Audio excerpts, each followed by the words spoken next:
So in customer service and customer experience, you always think of, in customer service specifically, right? You get the people that are fired up. They are ready to rip that customer service representative a new one, right? And you're saying, how do I get them to calm down and maybe not match that voice or their cadence, but slow down the conversation to get them to trust you. Once they trust you, then you can start solving their problem. You touch on something that is so misunderstood, because there's a lot of training out there that says match their cadence, and then they'll feel that you're like, and then start taking your voice down. And people go like, holy mackerel, that worked. Well, it worked in spite of the first part. What really worked was when you started to take your voice down, that's when it came down. There wasn't this bonding moment while they were melting down, so you should melt down simultaneously. They didn't go like, holy cow, I'm melting down, he's melting down, we must be alike, I'm willing to follow his lead. No. I feel that so much better now. That was all wasted time. Yeah. Thank God you're as out of control as I am. That's nonsense. Yeah. But people miss it because of when the mechanism went into gear was when you started to take your voice down. They say like, wow, that worked. Yeah, it worked, but it was delayed because you screwed up the first part. Yeah. It could have worked a lot quicker if you would have been a buffoon at the beginning. Exactly. Yeah. So in the book, you talked about listening is the cheapest yet most important concession. Can you explain that? It doesn't cost you anything to listen. And listening is not simply not talking, waiting for your turn. A lot of people misconstrue silence as listening when they're really waiting for their turn. Listening is actually hearing what other people say. Tactical empathy is a demonstration of understanding. And you don't demonstrate your understanding by saying, I understand. You listen, you dial in, you use one of the black swan tools, probably a label. It seems like, it sounds like, it looks like, or if your game is stepped up to the next level based on our training, you can adjust that slightly. But a hostage negotiator is going to say right off the bat, you sound upset. You sound like you want to get out of here. Get out of there. You sounds like the day is not going as you planned it. That's dialing into demonstrating an understanding of the dynamic. And what is the importance about labeling those fears? So completely counterintuitive. Labeling fears diffuses them. And we're much more into neuroscience these days with tactical empathy, the application of empathy with the tactical understanding from neuroscience. Neuroscience has shown us really clearly through experiments, and a bunch of people have done these. The first time I ran across the experiment was in a book called The Upward Spiral, where they put people in fMRIs, functional magnetic resonance imaging equipment, where they could watch the electrical flow of thoughts in the brain. It lights up like electricity. They show people a picture that induces a negative thought. Could be a puppy in the rain, could be a baby seal, could, who knows? It doesn't matter. Could be a little old lady all by herself, looking lonely. All they know is that it induces negative thoughts. The person sees a picture, the appropriate areas of the brain are pre-identified as where essentially negative emotions are amplified, lights up, the amygdala.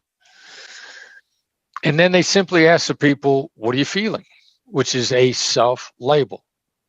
And every time the people would self-label, simply call the negative emotion out, the electrical activity would diminish. Now, there's two important things there to remember.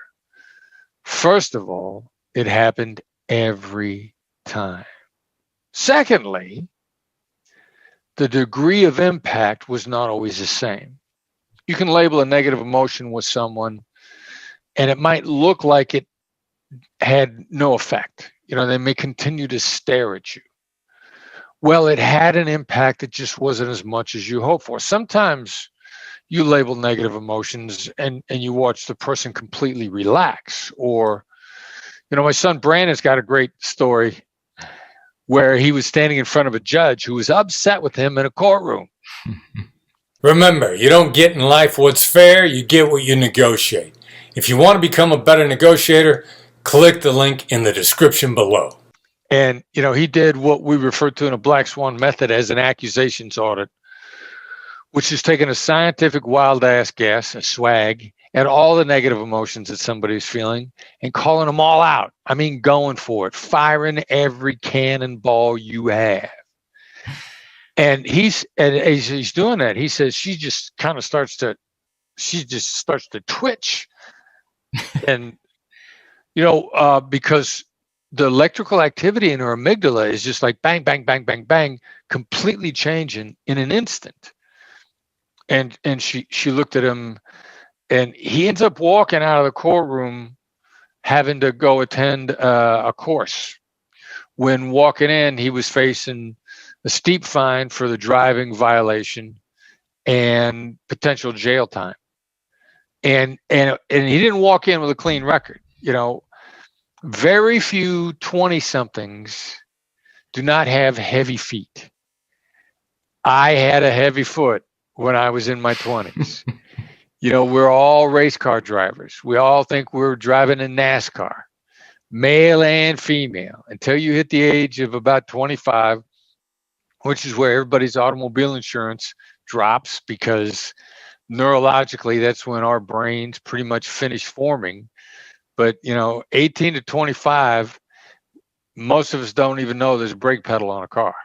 So there's an e-brake. Yeah. He was no different than anybody else. He just happened to get caught. So, so he's facing stiff penalties, and he got nothing based on deactivating the negatives in the judge's brain. And he watched the electrical activity diminish simply by calling them out, not denying it. Among the things he said was he didn't say, "I don't want you to think I'm a stupid, undisciplined kid." He said, "I know I look like a stupid, undisciplined kid." The 2 millimeter shift, because you're going to stand in front of a judge or anybody else, and you're going to say to yourself, what do I want them to not think? Yeah. I don't want you to think I'm a stupid, undisciplined kid. The 2 millimeter shift on this neurologically sound approach in tactical empathy is to say, I'm sure I do look this way. And you just watch that stuff deactivate. The point, though, is that he didn't say he was. He now said, you're catching I'm on. sure. There's a lot to that. The tiny little distinctions that almost everybody gets wrong with empathy. Understanding is not agreement. Demonstrating an understanding is not agreeing that it's true. And in today's vernacular, everybody thinks that empathy and sympathy are synonymous. It is not. It never was. A writer that I admire greatly, Stephen Kotler, said, empathy is a transmission of information. Sympathy is a reaction to the transmission. It's a great way to think about it. Transmitting information is not disagreement or agreement. I'm sure I look like a stupid kid. That's the transmission of information.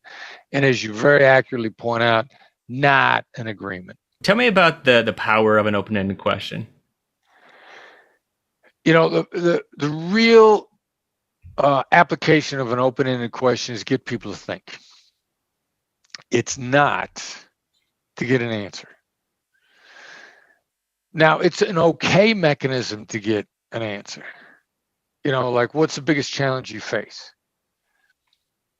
If the person has enough gas in their mental tank, they can answer that question. You got to catch them in the morning while they're on their first cup of coffee. There's a whole bunch of neuroscience reasons why you cannot get a good answer to that question, probably after 11 o'clock in the morning, for sure after 1 o'clock in the afternoon. Circadian rhythm, decision fatigue, a whole bunch of things. On the other hand, you can ask that question at any time if you want them to stop and think. Daniel Kahneman would call that slow thinking, in-depth critical thinking. The classic, that question stopped me in my tracks. That's a physical manifestation of the power of a great open-ended question. Stop them dead in their tracks. And if you choose those, you want it to start with either the word what or the word how, and stay away from any other open-ended question. One of the open-ended questions that I love that you say is, how am I supposed to do that? Yeah. And you use that as an FBI hostage negotiator, and you use that in the Black Swan group training. And what is the power behind that is it puts them back in their seat, right? Where they have to help you make that decision. Yeah, you're absolutely right on how it's one of the critical things in the Black Swan method. And as I said before, a stop you in your tracks question. Stop them dead in their tracks. And how am I supposed to do that? Hits on a lot of levels. We refer to it on our team as forced empathy. Stop them in their tracks, force them to take a look at you. Again, the issue is not the answer. Now, 9 times out of 10, their answer is going to be something that you love. And the good news, bad news about this technique, like, it's only one thing that we teach in our company, but it is so powerful. And in and of itself, it can make such a massive difference in people's lives that sometimes that's the only thing that they learn. Because they're like, bang, you're in a different world as soon as you learn that. You got the other side cutting their price in half. You got the other side, just massively changing their position based on the strength of that one single Black Swan method. And then the 1 time out of 10, it's so effective that you're used to hitting not just home runs, but grand slam home runs. The 1 time, you miss, people just like, holy cow, I don't know what to do. I got that from somebody the other day. She said, how am I supposed to do that? And it didn't work. Now, that tells me so much. Number one, she was so flummoxed by it not working. She was used to it working ridiculously, like a magic spell. Like she'd been to Hogwarts and been taught the Patronus charm, And so I said, well, no, it's not that it didn't work. It's that you're so used to getting a different result, you misinterpreted the data that you got back. Out of 1 time in 10, by the way, 9 out of 10 successes is higher than anything else that anybody else is using. But the 1 time in 10, the person's going to come back with, that's your problem, or if you want the deal, you'll do it, which is to immediately put it right back on you. And she said, well, that was a failure. Well, no, it's not a failure. What it just told you is you're dealing with someone who's not collaborative. Now that made you smarter, going from wondering if they weren't collaborative to knowing, at least on this point. It also tells you, as a negotiator, your job, so that you don't leave money on the table, is to find the limits. And with that application of the Black Swan method, you just found the limit without driving the other side from the table. Because under all other circumstances, when you push somebody to the limit, the gauge is when they start to melt down. When a long time ago, I read Herb Cohen's book, You Can Negotiate Anything. If you're into reading the literature of negotiation, everybody that I know read this book. It's probably their first negotiation book. Herb told people, push them till they're genuinely angry. Genuinely angry. Because that's when you know they're at their limit.